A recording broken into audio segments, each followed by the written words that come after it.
En tant que planète, dans sa gamme de température et de rayons, de masse, la Terre est un objet assez banal dans notre galaxie.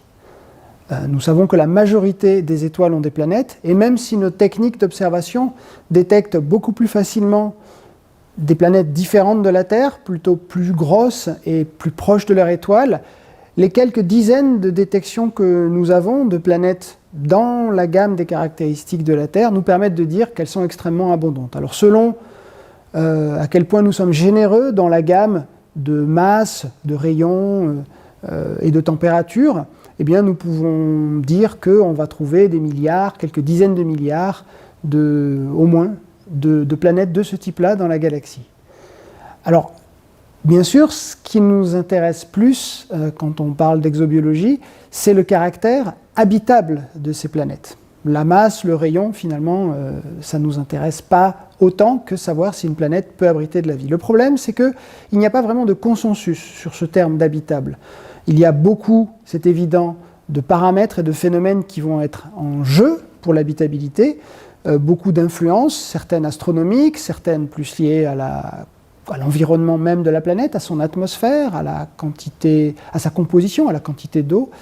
Et là-dessus, on n'est pas très bien armé, chacun va voir l'habitabilité du point de vue de sa discipline. On est donc face à un réel problème avec ce concept d'habitabilité, à tel point que la méthode même scientifique est un petit peu mise à mal dans cette réflexion-là. Toutes nos théories sur l'habitabilité de la Terre, ce qui la distingue des autres planètes, tout ce que l'on sait sur la formation, l'évolution, la genèse des atmosphères, on le sait, on le déduit de l'étude du système solaire. Et le système solaire contient des objets qui ont tous le même âge, environ 4,5 milliards d'années, qui sont tous issus d'une même étoile, d'un certain type donné. On a donc là un échantillon extrêmement restreint, et globalement, ce que l'on sait sur l'habitabilité d'une planète comme la Terre vient de sa comparaison avec ses voisines, Vénus et Mars, un petit peu aussi avec les lunes des planètes géantes. Mais cet échantillon-là, il est extrêmement restreint par rapport à la diversité des exoplanètes que l'on peut aujourd'hui constater. Même si sur ces exoplanètes, on ne connaît que très peu d'informations, la masse ou leur rayon, leur insolation, leur période orbitale, on peut déjà dire qu'il y a une diversité incroyable par rapport à ce petit échantillon que l'on a autour du Soleil. Et dans cette très grande diversité d'exoplanètes, au sein de laquelle les planètes de taille et de température terrestre sont assez communes, comment va-t-on distinguer celles qui nous semblent avoir un caractère plus habitable que d'autres? Une des démarches que l'on va retrouver est celle de l'analogie. On va dire, la vie est apparue sur Terre dans les conditions du système solaire. Ne changeons pas une équipe qui gagne et allons chercher ce type de configuration ailleurs. Allons préférentiellement nous tourner nos télescopes, tourner notre regard vers des systèmes qui ressemblent énormément au système solaire. Alors, ça peut paraître une idée intéressante, mais ça nous pose aussi beaucoup de problèmes. C'est jusqu'où doit-on pousser l'analogie? Pour un exobiologiste, la Terre est l'objet qui nous intéresse en particulier, mais pour un astrophysicien, le système solaire, c'est avant tout le Soleil et sa plus grosse planète, Jupiter. C'est Jupiter qui mène la danse dans l'évolution dynamique orbitale du système solaire. Donc, la Terre doit beaucoup à l'existence de Jupiter, même si toutes ces influences ne sont pas encore bien comprises aujourd'hui. Donc on pourrait dire, la première étape, ça va être de chercher des analogues du Soleil qui possèdent un analogue de Jupiter.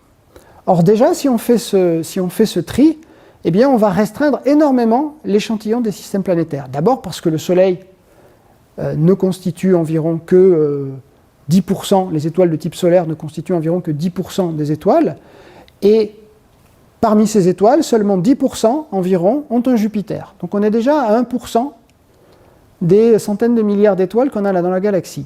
Si maintenant on considère les Jupiters qui sont, je dirais, sans effet néfaste pour la formation et l'évolution des planètes telluriques, c'est-à-dire qu'on va éviter les Jupiters qu'on trouve, en plein dans la zone habitable, et qui vont empêcher d'avoir des orbites stables pour des petites planètes telluriques, ou des Jupiters qui sont sur des orbites très excentriques, qui viennent de temps en temps passer à proximité et déstabiliser le système interne.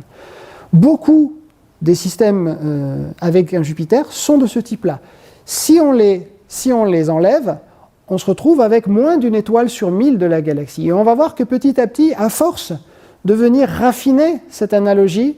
Mettons que l'on veuille chercher non pas juste les systèmes qui ont un Jupiter, mais qui ont aussi un Saturne, car le couple Jupiter-Saturne a énormément influencé l'évolution du système solaire. Si on commence à chercher les planètes qui vont avoir une lune massive comme notre lune, eh bien on va finir par s'intéresser à des systèmes tellement rares qui vont être hors de portée de nos télescopes. Et on peut se poser la question, est-il vraiment légitime d'aller chercher une telle analogie dans les autres systèmes? C'est-à-dire, en quelque sorte, oui, le système solaire est particulier, mais chaque système planétaire pris à part a aussi ses particularités.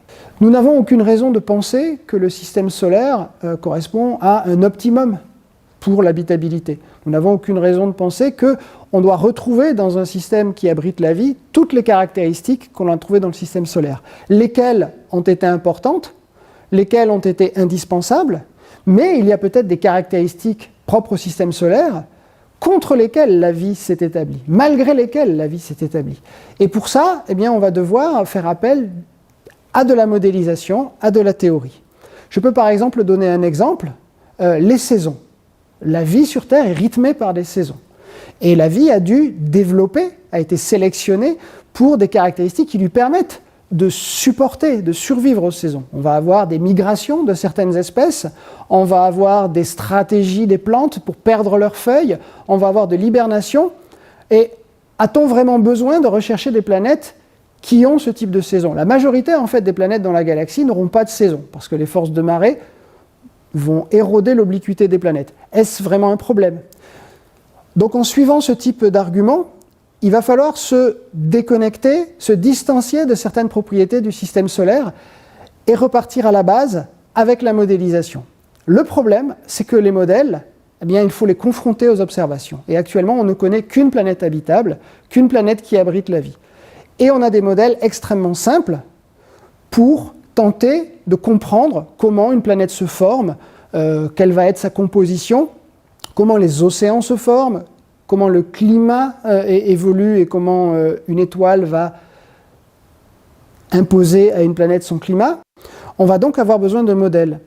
Et ces modèles, forcément, ils sont très simples par rapport à la complexité de ce qu'est tout un environnement planétaire et toutes les influences qui vont le contrôler. Là où d'habitude, la méthode scientifique a besoin de nombreuses observations pour confronter à ces modèles, de façon à les améliorer, à les calibrer, à les perfectionner, et bien là on va se retrouver un petit peu dans le cas particulier de la question de l'habitabilité, face à des modèles qui avant longtemps ne pourront pas être confrontés à des observations. Il faut garder en tête ce caractère assez spéculatif, assez qualitatif de l'habitabilité, et se méfier de toutes les conclusions qu'on pourra avoir, et de bien se rendre compte qu'elles sont très géocentrées, elles sont très influencées pour l'instant sur notre modèle terrestre. Alors, dans quelques années, on pourra, on l'espère, confronter ces modèles avec des observations. Ça n'est pas le cas aujourd'hui. On pourra un jour pointer un télescope, par exemple, comme James Webb, et essayer d'analyser la composition d'atmosphères de planètes similaires à la Terre par leur taille et leur température. Aujourd'hui, on n'en est pas capable, et il faut bien garder ça en tête quand on va commencer à aller sur le terrain de l'habitabilité des planètes.